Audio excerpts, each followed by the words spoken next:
ஆண்டவர் உங்களோடு இருப்பாராக.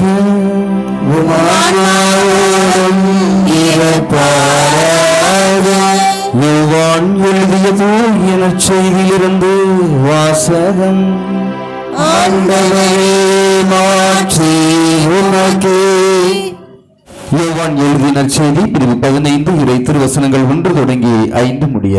உண்மையான திராட்சை செடி நானே, என் தந்தையே அதை நட்டு வளர்ப்பவர்.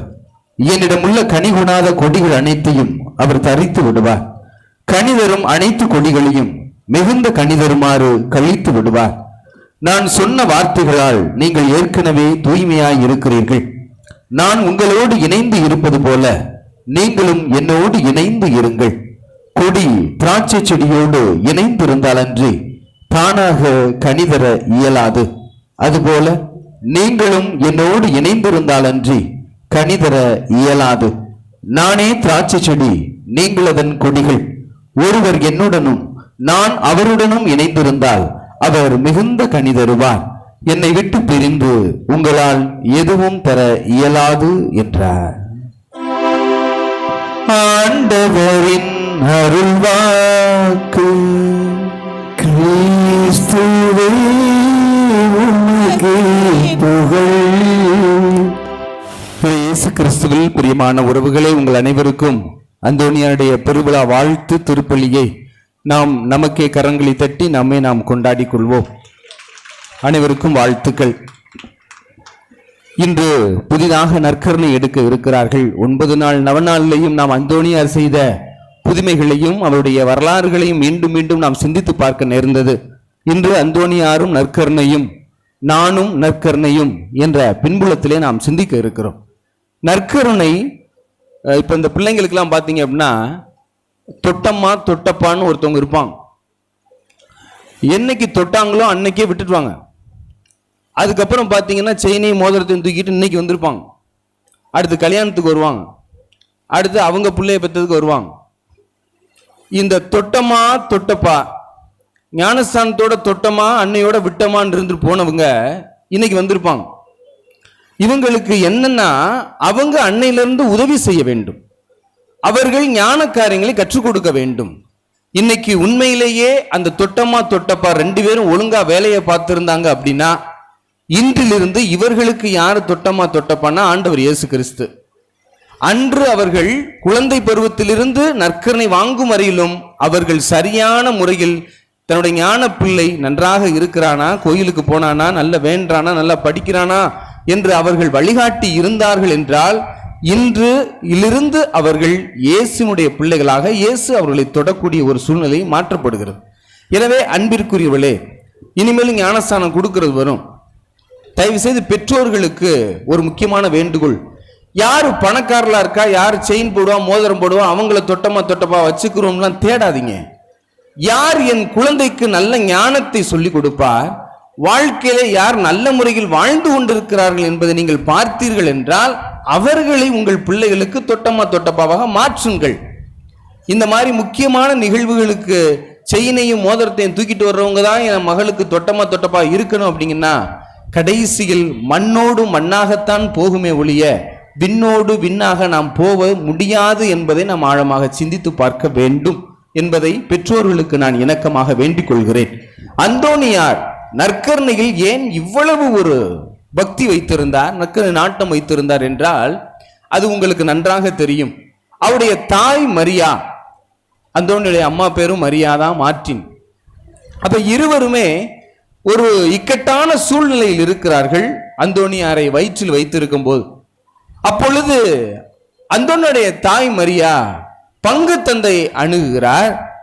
அணுகிய பிறகு இந்த மாதிரி முடியாம இருக்கிறேன் ஃபாதர், எனக்கு ஒன்றும் சரியில்லை, குழந்தை நல்ல முறையில் பெற்றெடுக்க முடியுமா என்னன்னு எனக்கு தெரியல, நான் என்ன பண்றதுன்னு தெரியல அப்படின்னு சொன்ன பிறகு பங்கு தந்தையும் அப்பொழுது தாய் மரியாவும் அவருடைய கணவர் மார்ட்டினும் இணைந்து நிற்கிறாங்க. பங்கு தந்தை அவர்கள் நற்கருணை திருப்பலி முடிந்த பிறகு நற்கருணை கொடுக்கிறார்.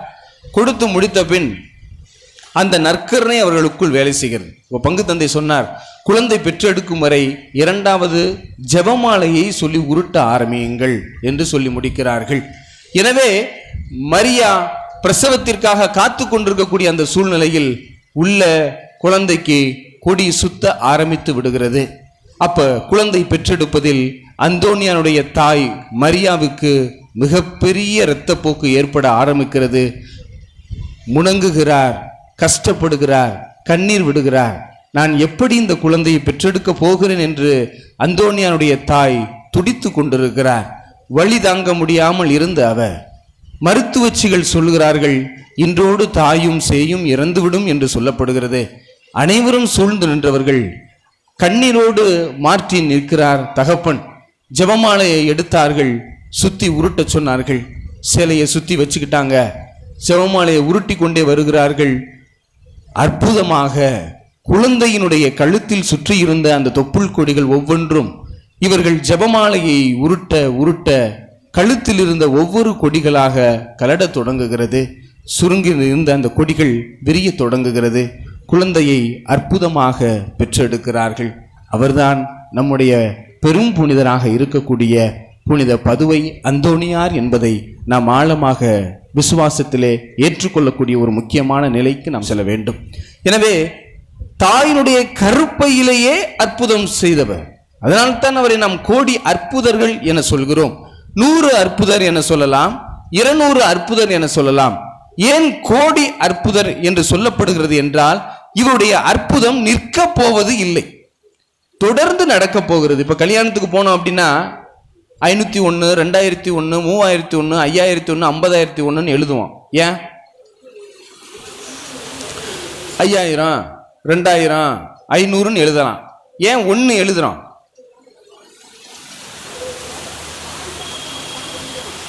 என்னமோ நான் கல்யாணம் வச்சு உங்களை எழுத சொன்னது மாதிரி இருக்கு.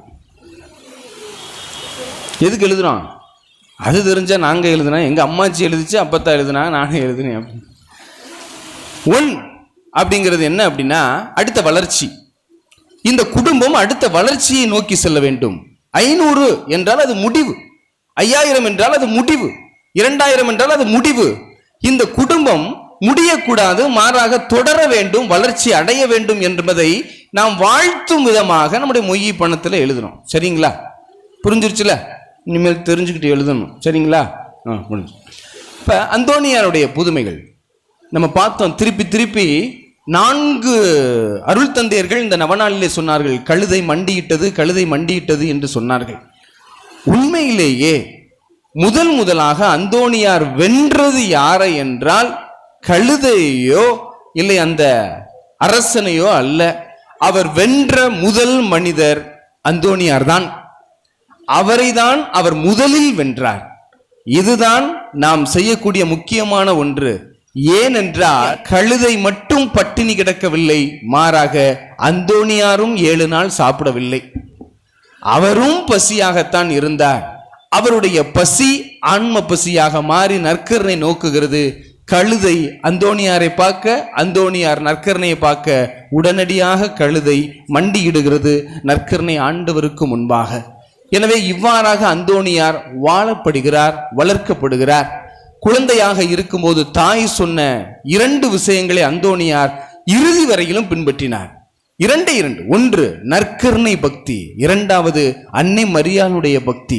இது 2ம் உன்னிடம் இல்லை என்றால் நீ மனிதனாகவே இருக்க முடியாது என்று சொல்லுவார்.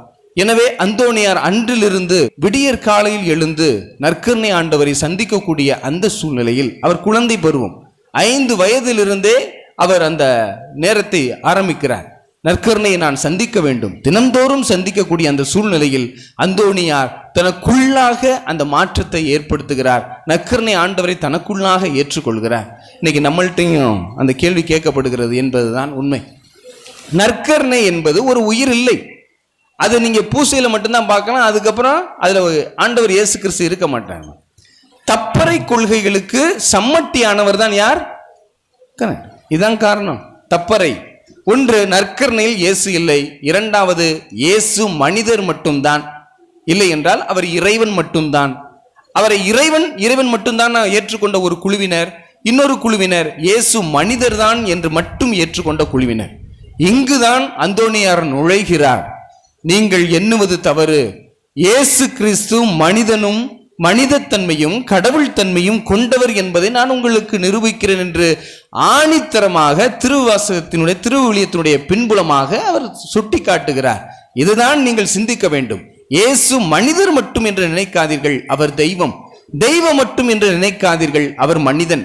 ஏனென்றால் எந்த ஒரு கடவுளுக்கு பிறப்பும் இறப்பும் இருக்கிறதோ அவர்கள் கடவுளே கிடையாது. இதுதான் உலக நியதி. ஆனால் ஆண்டவர் இயேசு கிறிஸ்து பிறக்கிறார், இறக்கிறார், உயிர்க்கிறார். எனவே இப்படிப்பட்ட இந்த சூழ்நிலையில் ஆண்டவர் இயேசு கிறிஸ்து மனிதர் மட்டுமல்ல. மனிதர் என்றால் அவர்களுடைய கல்லறையில் எழுதப்படுவது இரண்டே இரண்டு தான், ஒன்று பிறப்பு, இன்னொன்று இறப்பு. ஆண்டவராகிய இயேசுடைய கல்லறையில் மட்டும்தான் 3 எழுதப்பட்டது.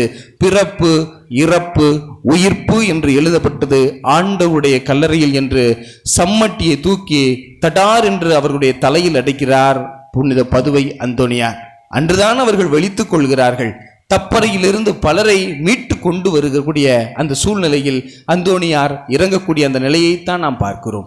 அந்தோணியார் நற்கருணையை உடனே வைத்திருந்த அந்த சூழ்நிலையை நாம் சிந்தித்து பார்க்க வேண்டும். உடனடியாக நாம் ஒரே நேரத்தில் 2 இடங்களில் இருக்கக்கூடிய மனிதனாக புனித பதுவை அந்தோணியாரை சொன்னாங்க. அருள் தந்தையர்கள் இந்த நவநாள் பூசையில் சொன்னாங்க, ஒரே நேரத்தில் 2 இடங்கள் இருக்கக்கூடியதாக. ஒரு அந்தோணியார் இங்கே இருப்பார், இன்னொரு அந்தோணியார் நற்கருணை ஆண்டவருக்கு முன்னாடி இருப்பார். அவ்வளவுதான். இங்க இருக்கக்கூடிய அந்தோணியார் அங்கிருந்து ஆண்டவரிடம் இருந்து அந்த நற்கருணையிலிருந்து பெறக்கூடிய அனைத்து ஞானத்தையும் இங்கே போதித்து கொண்டிருப்பார். இப்ப நான் இங்கே நிற்கிறேன். இப்ப நான் இங்கே நிற்கும் போது என்னுடைய இன்னொரு உருவம் பங்கு கோயிலில் நற்கருணை ஆண்டவருக்கு முன்னால் முழங்கால் போட்டு நிற்கும். அங்கிருந்து நான் பெற்றுக்கொள்வதை இங்கிருந்து நான் சொல்வேன். அதேதான் பதுவை அந்தோணியாரும் செய்தார். கோடி அற்புதர் என சொல்லப்படக்கூடிய அவர் ஒருவர் நற்கருணை ஆண்டவருக்கு முன்பாக இருக்கிறார். அவரிடமிருந்து பெறக்கூடிய வரங்களை அப்படியே அனைவருக்கும் கொடுத்து கொண்டிருக்கிறார். அதனால்தான் இன்னைக்கு வாசிக்கப்பட்ட வாசகத்தின் நற்செய்தியை பார்த்தோம். 5வது வசனம், யோவான் நற்செய்தி 15:5, என்னை விட்டு பிரிந்து உங்களால் எதுவும் செய்ய இயலாது.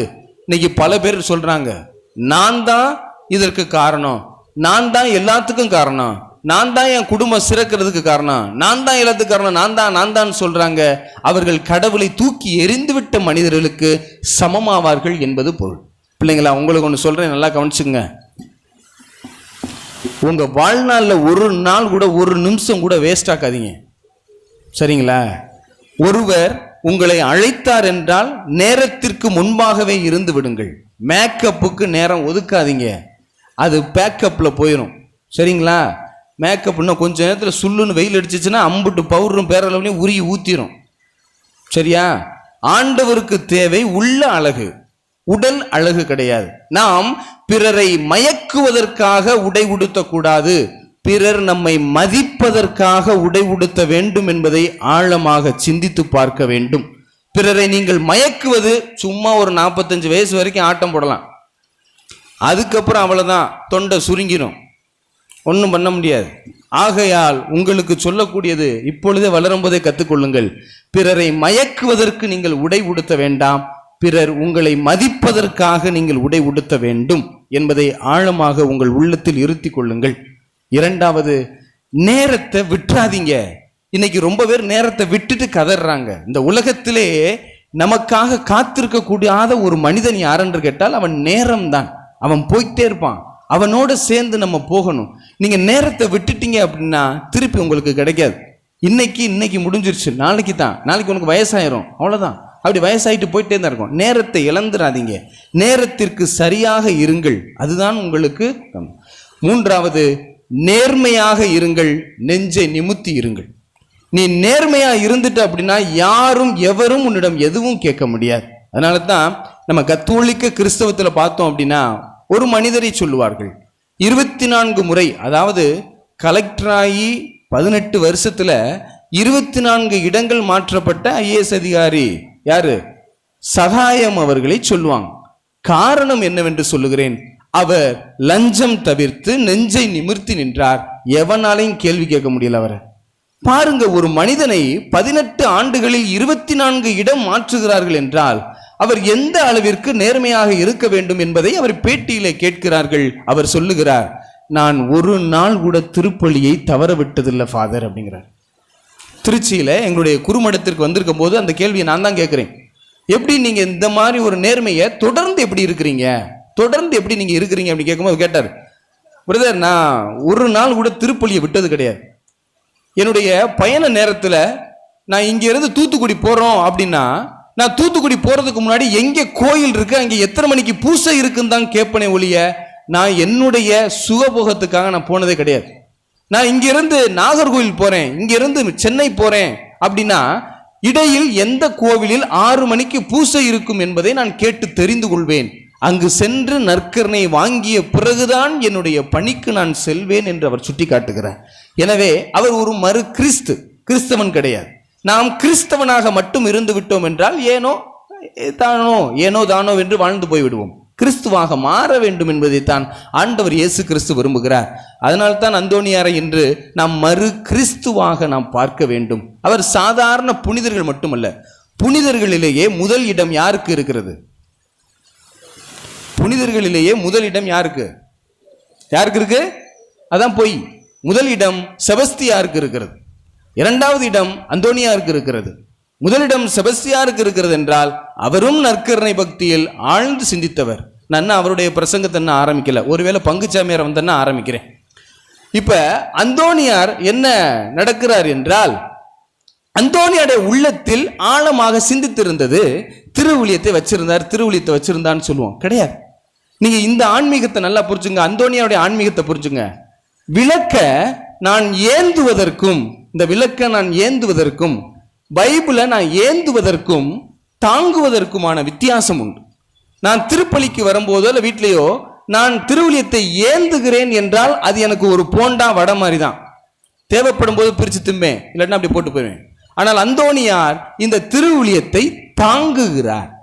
நான் என்னுடைய திருவுளியத்தையும் இறைவார்த்தையும் தாங்கினேன் அப்படின்னா அந்தோனியார் கருவுற்றார். இறை அனுபவத்தால் கருவுற்று அவர் அந்த கருவை அனைவருக்கும் சிதற கொடுக்கிறார். இன்னைக்கு நான் எப்படி செயல்படுகிறேன் என்பதுதான் இந்த அந்தோனியார் நமக்கு கொடுக்கக்கூடிய ஒரு சவால். நீங்கள் இறை வார்த்தையை தாங்குறீங்களா இல்லை ஏந்திரவங்களா மட்டும் இருக்கிறீங்களா அப்படின்னு சொல்லி அந்தோனியார் நமக்கு சவால் விடுக்கிறார். இறுதியாக ஒரு சிறிய கதையோடு உங்களுக்கு முடித்துக் கொள்கிறேன். 3 மரங்கள் இருந்தனவா. ஒரு மரம் நேர்த்தியாக அழகாக இருந்தது, இன்னொரு மரம் நல்ல நீளமாக இருந்தது, மூன்றாவது மரம் எதற்குமே உதவாக்கரையாக அப்படியே உயரமாக இருந்தது. இந்த 3 மரங்களும் பேசி கொண்டனவா. முதல் மரம் நேர்த்தியாக அழகாக இருக்கக்கூடிய மரம் சொன்னதாம், நான் வெட்டப்பட்டு ஒரு விலை உயர்ந்த பொருட்கள் நகைகளை வைக்கக்கூடிய பேழையாக மாற வேண்டும் என்று முதல் மரம் சொன்னதாம். இரண்டாவது மரம் சொன்னதாம், நான் வெட்டப்பட்டு அழகிய ஒரு கப்பலாக, விலையுயர்ந்த கப்பலாக நான் செய்யப்பட வேண்டும், அதில் மிகப்பெரிய சீமான்கள் செல்வ செழிப்போடு இருப்பவர்கள் அதில் பயணம் செய்ய வேண்டும் என்று சொன்னதாம். மூன்றாவதாக ஒரு சிலுவை சொன்னதாம், என்னை இப்பொழுது போல எப்பொழுதும் அனைவரும் உயர்ந்துதான் பார்க்க வேண்டும் என்று சொன்னதாம். இந்த 3 மரங்களும் வெட்டப்பட்டன. முதல் மரம் என்ன நினைத்தது? தங்கம் வைக்கக்கூடிய மிகப்பெரிய ஒரு உயர்ந்த ஒரு பேழையாக வேண்டும் என்று விரும்பியது. ஆனால் வெட்டியவர்கள் அதை ஒரு தொட்டியாக செய்து விட்டார்கள். மாடு தண்ணி குடிக்கிற தொட்டியாக செஞ்சு போட்டாங்க. கண்ணீர் விட்டு அழுகுது. சார், என்னுடைய ஏக்கம் என்ன, இவன் என்ன இப்படி ஒரு மாடு குடிக்கிற கண்ணு குட்டி குடிக்கிறதுடைய ஒரு தொட்டிலாக மாற்றி விட்டானே என்று முதல் மரம் அழுது.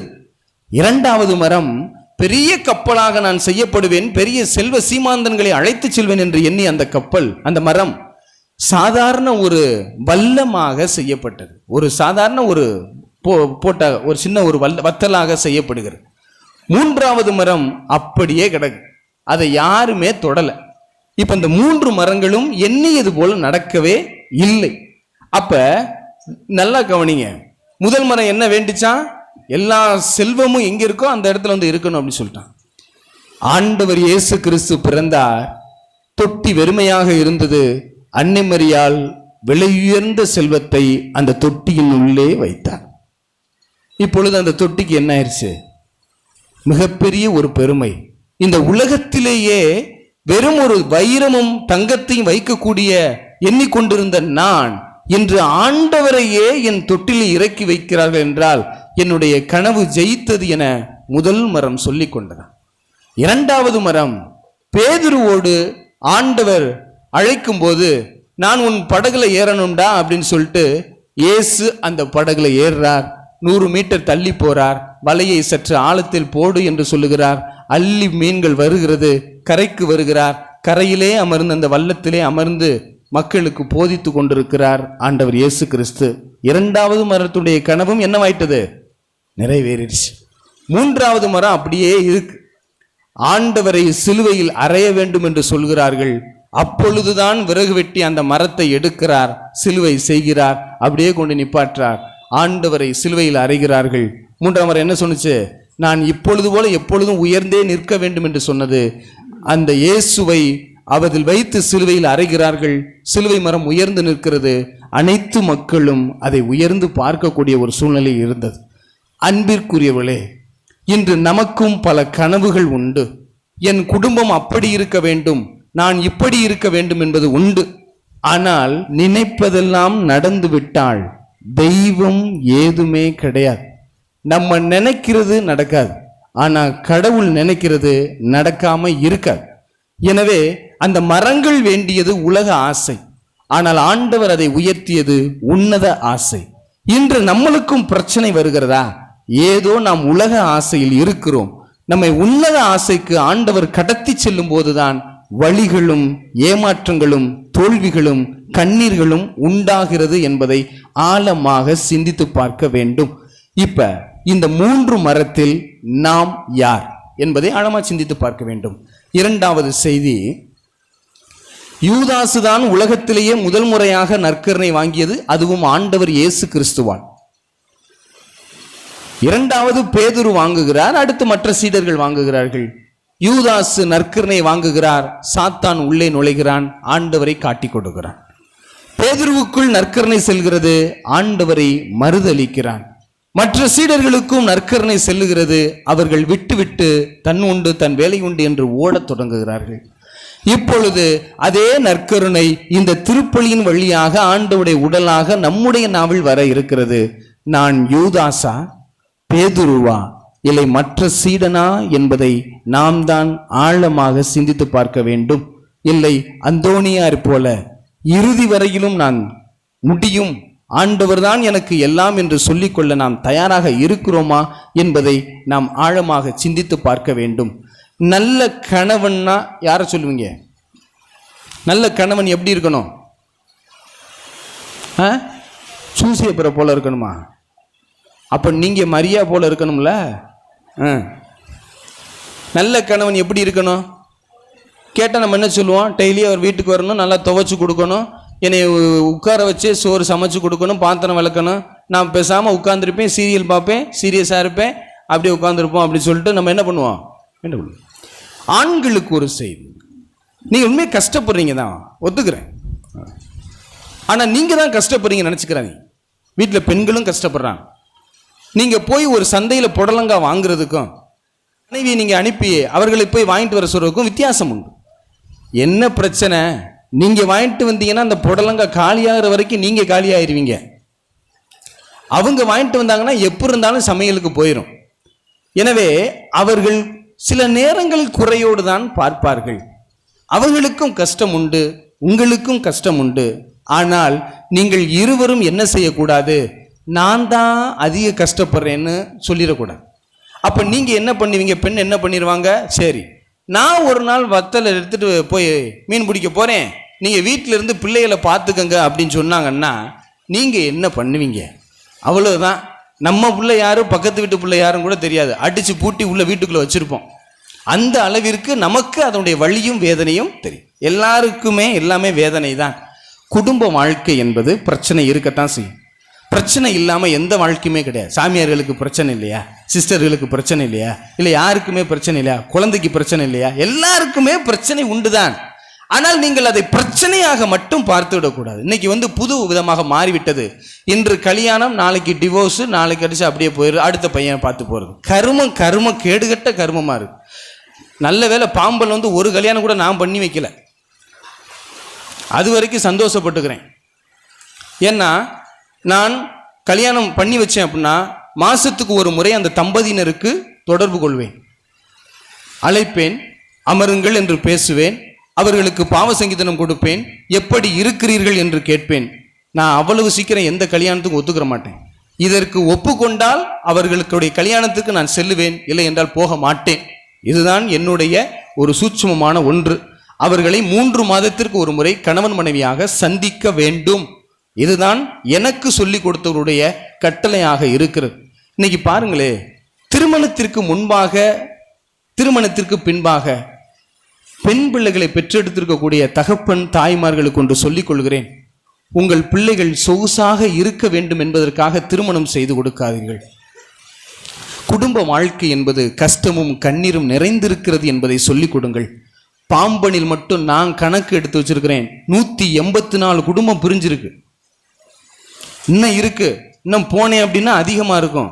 சூசையப்பட்டதில் 584 இருக்கும். அதுக்கு போகும். நான் ஏன் சொல்கிறேன் என்றால் இதற்கு காரணம் என்ன? தாய் தகப்பன். இதை மறுக்கவே முடியாது. நீங்க இடம் கொடுக்கிறதுனால உங்கள் பிள்ளைகள் செய்கிற சேட்டைகள் உங்க கண்ணுக்கு தெரிய மாட்டேங்குது.